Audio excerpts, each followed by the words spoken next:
Story 2 of The Best American Humorous Short Stories by Alexander Jessup, Editor. The Angel of the Odd, Edgar Allan Poe.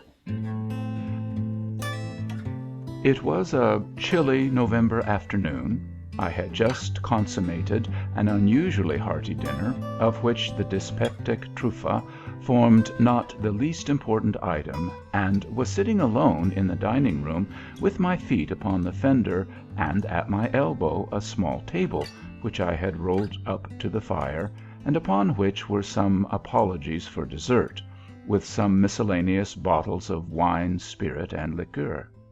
In the morning I had been reading Glover's Leonidas, Wilkie's Epigoniad, Lamartine's Pilgrimage, Barlow's Columbiad, Tuckerman's Sicily, and Griswold's Curiosities. I am willing to confess, therefore, that I now felt a little stupid. I made efforts to arouse myself by frequent aid of Lafitte, and all failing, I betook myself to a stray newspaper in despair. Having carefully perused the column of Houses to Let, and the column of Dogs Lost, and then the columns of Wives and Apprentices Runaway, I attacked with great resolution the editorial matter, and reading it from beginning to end without understanding a syllable, conceived the possibility of its being Chinese, and so reread it from the end to the beginning, but with no more satisfactory result. I was about throwing away in disgust this folio of 4 pages, happy work which not even critics criticize, when I felt my attention somewhat aroused by the paragraph which follows. The avenues to death are numerous and strange. A London paper mentions the decease of a person from a singular cause. He was playing at Puff the Dart, which is played with a long needle inserted in some worsted and blown at a target through a tin tube. He placed the needle at the wrong end of the tube, and drawing his breath strongly to puff the dart forward with force, drew the needle into his throat. It entered the lungs, and in a few days killed him. Upon seeing this, I fell into a great rage, without exactly knowing why. "This thing," I exclaimed, "is a contemptible falsehood, a poor hoax, the lees of the invention of some pitiable penny a liner, of some wretched concocter of accidents in cocaine. These fellows, knowing the extravagant gullibility of the age, set their wits to work in the imagination of improbable possibilities, of odd accidents, as they term them, but to a reflecting intellect, like mine," I added in parentheses, putting my forefinger unconsciously to the side of my nose, "to a contemplative understanding, such as I myself possess, it seems evident at once that the marvelous increase of late in these odd accidents is by far the oddest accident of all. For my own part, I intend to believe nothing henceforward that has anything of the singular about it." "Mein Gott, den what a vool you been for dat!" replied one of the most remarkable voices I ever heard. At first I took it for a rumbling in my ears, such as a man sometimes experiences when getting very drunk, but upon second thought I considered the sound as more nearly resembling that which proceeds from an empty barrel beaten with a big stick. And in fact this I should have concluded it to be, but for the articulation of the syllables and words. I am by no means naturally nervous, and the very few glasses of Lafitte which I had sipped served to embolden me a little, so that I felt nothing of trepidation, but merely uplifted my eyes with a leisurely movement and looked carefully around the room for the intruder. I could not, however, perceive any one at all. "Humph!" resumed the voice, as I continued my survey. "You must pe so dronk as de pig pen for not see me as I zit here at your zide." Hereupon I bethought me of looking immediately before my nose, and there, sure enough, confronting me at the table, sat a personage nondescript, although not altogether indescribable. His body was a wine pipe, or a rum puncheon, or something of that character, and had a truly Falstaffian air. In its nether extremity were inserted two kegs, which seemed to answer all the purposes of legs. For arms there dangled from the upper portion of the carcass two tolerably long bottles with the necks outward for hands. All the head that I saw the monster possessed of was one of those Hessian canteens which resemble a large snuff box with a hole in the middle of the lid. This canteen, with a funnel on its top like a cavalier cap slouched over the eyes, was set on edge upon the puncheon, with the hole toward myself, and through this hole, which seemed puckered up like the mouth of a very precise old maid, the creature was emitting certain rumbling and grumbling noises which he evidently intended for intelligible talk.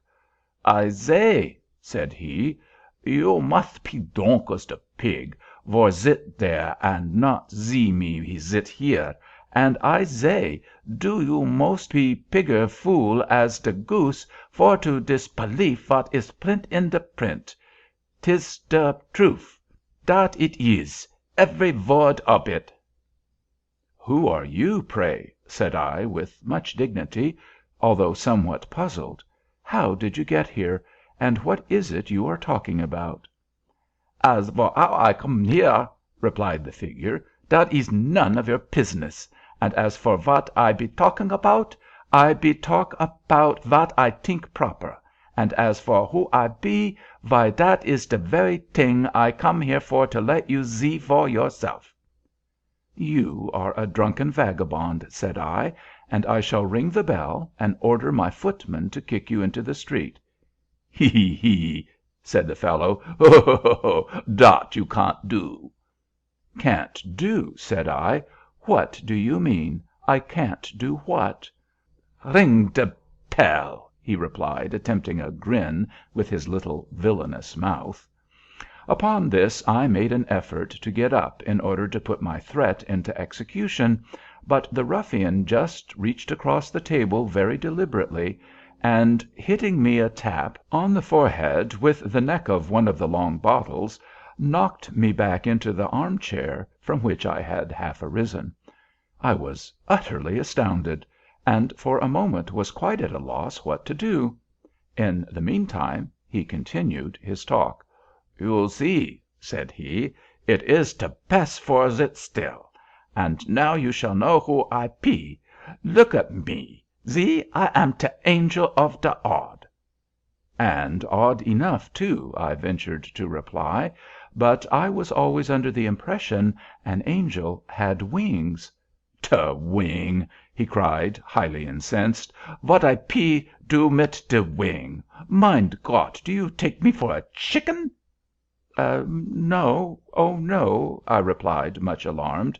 "You are no chicken, certainly not." "Well, den, zit still and behabe yourself, or I'll rap you again mit me visit. It is te chicken op de wing, and de owl op de wing, and de imp op de wing, and de head teufel op de wing. Te angel op not de wing, and I am te angel op de odd." "And your business with me at present is—" "My pisness!" ejaculated the thing. "Vy, what a low-bred puppy you must pe for to ask a gentleman and an angel apout his pisness." This language was rather more than I could bear, even from an angel, so plucking up courage I seized a salt cellar which lay within reach and hurled it at the head of the intruder. Either he dodged, however, or my aim was inaccurate, for all I accomplished was the demolition of the crystal which protected the dial of the clock upon the mantelpiece. As for the angel, he evinced his sense of my assault by giving me 2 or 3 hard, consecutive raps upon the forehead as before.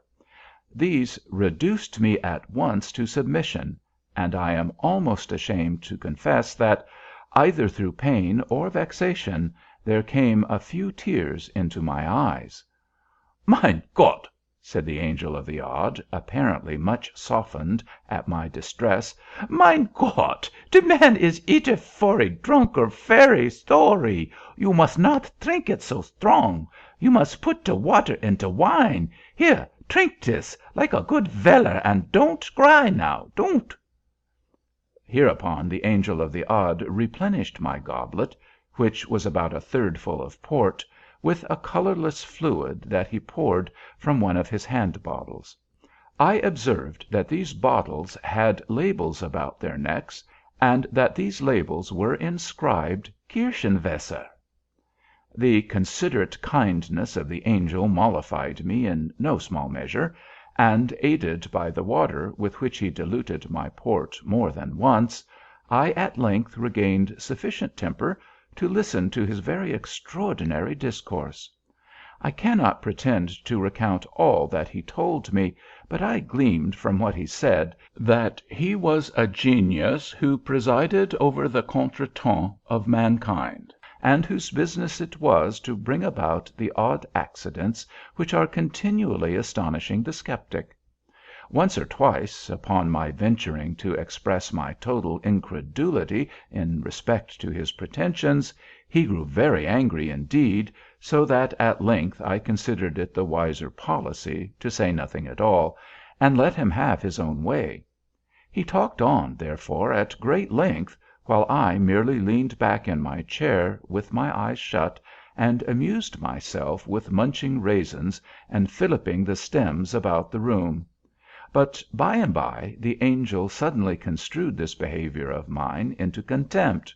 He arose in a terrible passion, slouched his funnel down over his eyes, swore a vast oath, uttered a threat of some character which I did not precisely comprehend, and finally made me a low bow and departed, wishing me, in the language of the Archbishop in Gil Bias, beaucoup de bonheur, et un peu plus de bon sens. His departure afforded me relief. The very few glasses of Lafitte that I had sipped had the effect of rendering me drowsy, and I felt inclined to take a nap of some 15 or 20 minutes, as is my custom after dinner. At 6 I had an appointment of consequence, which it was quite indispensable that I should keep. The policy of insurance for my dwelling house had expired the day before, and some dispute having arisen, it was agreed that at 6 I should meet the board of directors of the company and settle the terms of a renewal. Glancing upward at the clock on the mantelpiece, for I felt too drowsy to take out my watch, I had the pleasure to find that I had still 25 minutes to spare. It was 5:30. I could easily walk to the insurance office in 5 minutes, and my usual siestas had never been known to exceed 25. I felt sufficiently safe, therefore, and composed myself to my slumbers forthwith. Having completed them to my satisfaction, I again looked toward the timepiece, and was half inclined to believe in the possibility of odd accidents, when I found that, instead of my ordinary 15 or 20 minutes, I had been dozing only 3, for it still wanted 7:20 of the appointed hour.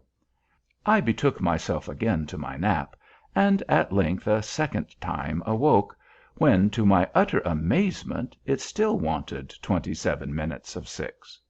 I jumped up to examine the clock, and found that it had ceased running. My watch informed me that it was 7:30, and, of course, having slept 2 hours, I was too late for my appointment.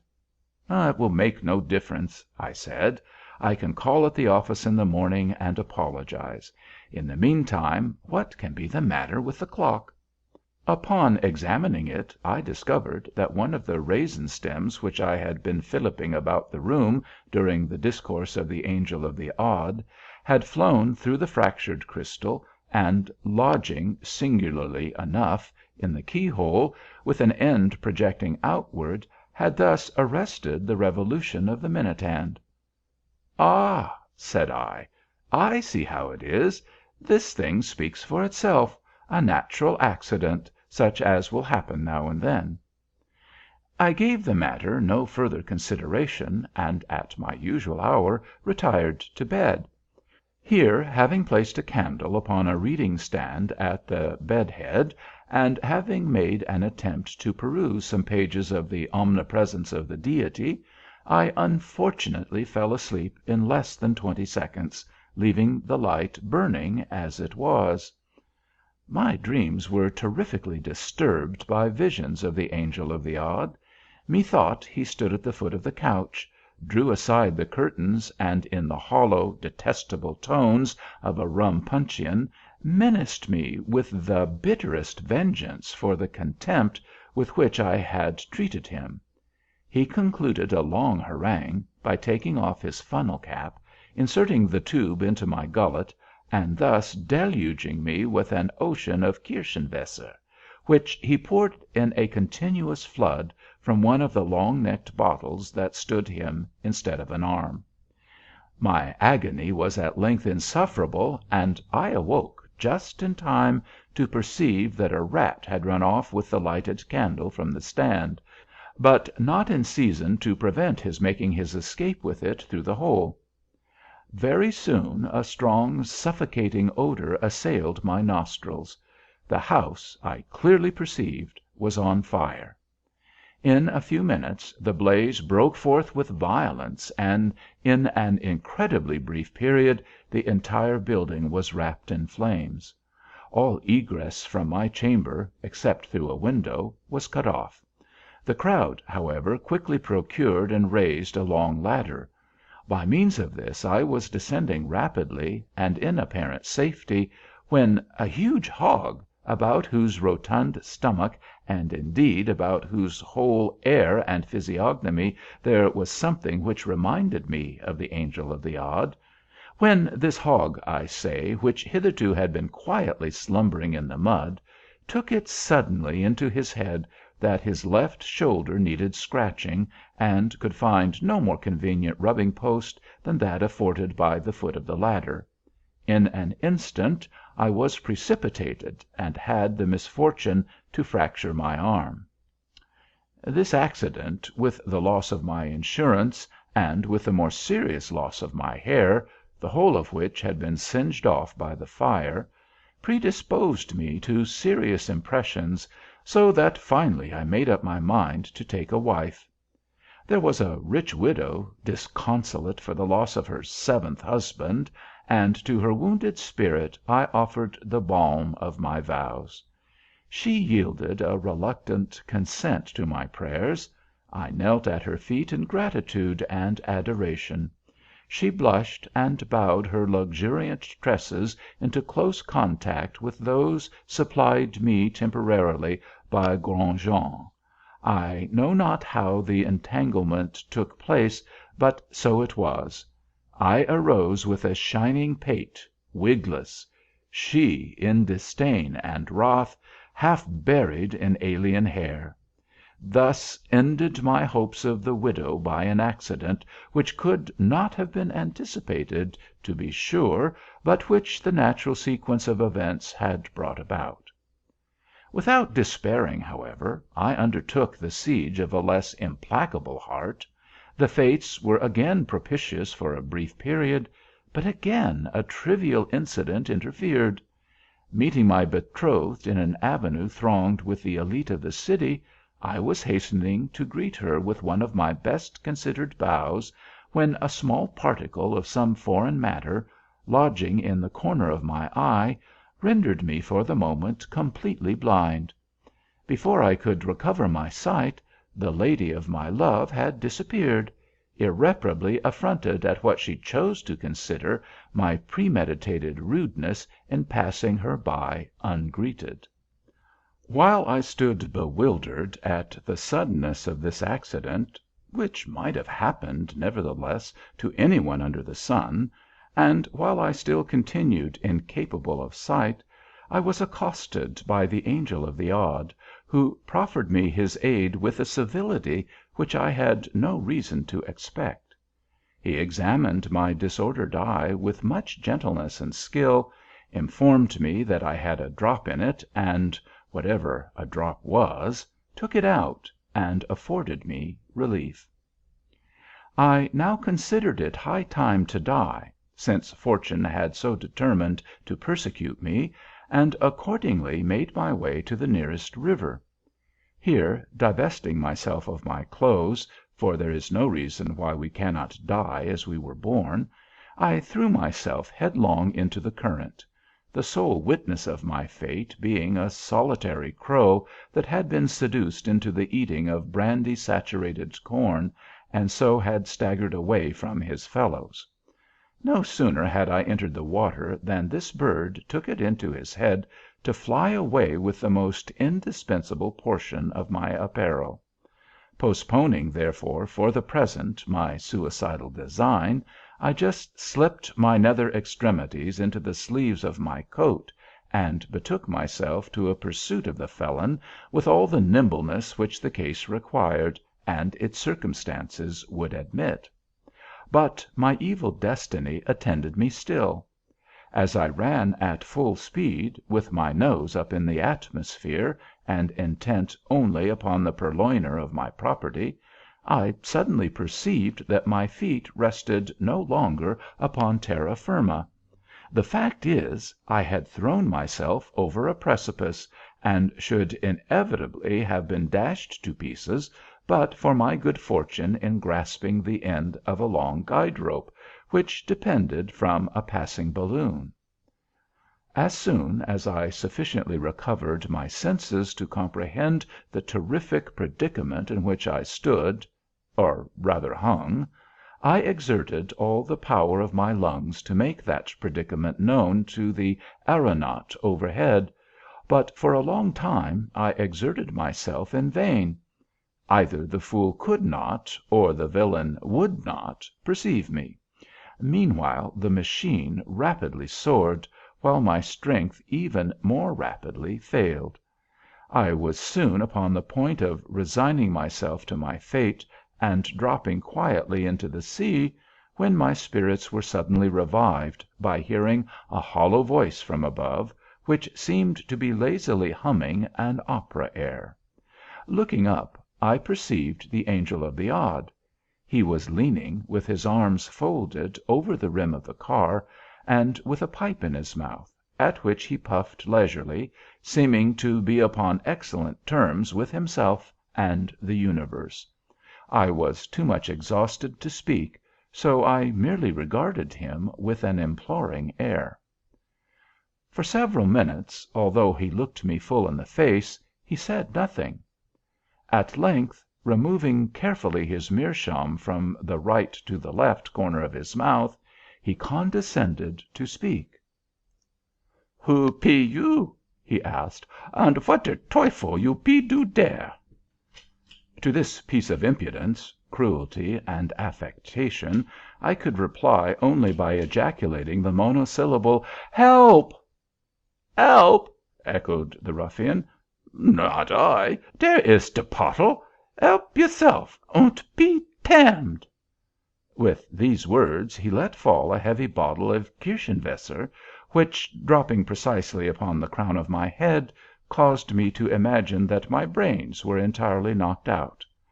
Impressed with this idea, I was about to relinquish my hold, and give up the ghost with a good grace, when I was arrested by the cry of the Angel, who bade me hold on. "Hold on!" he said. "Don't be in de hurry. Don't. Will you pe take de oder bottle, und have you pe got sober yet, and come to your senses?" I made haste hereupon to nod my head twice, once in the negative, meaning thereby that I would prefer not taking the other bottle at present, and once in the affirmative, intending thus to imply that I was sober and had positively come to my senses. By these means I somewhat softened the Angel. "Und you pelief ten?" he inquired, "in te last? You pelief ten in te possibility of te odd?" I again nodded my head in assent.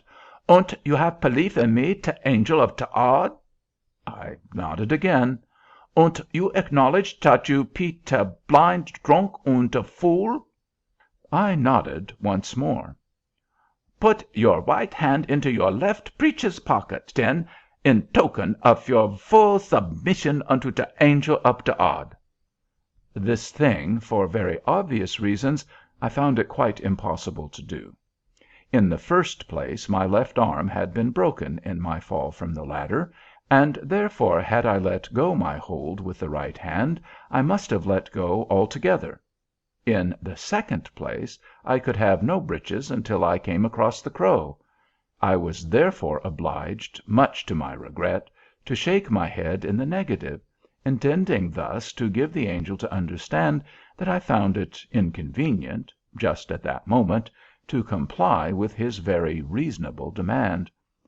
No sooner, however, had I ceased shaking my head than "Go to der Teufel, den!"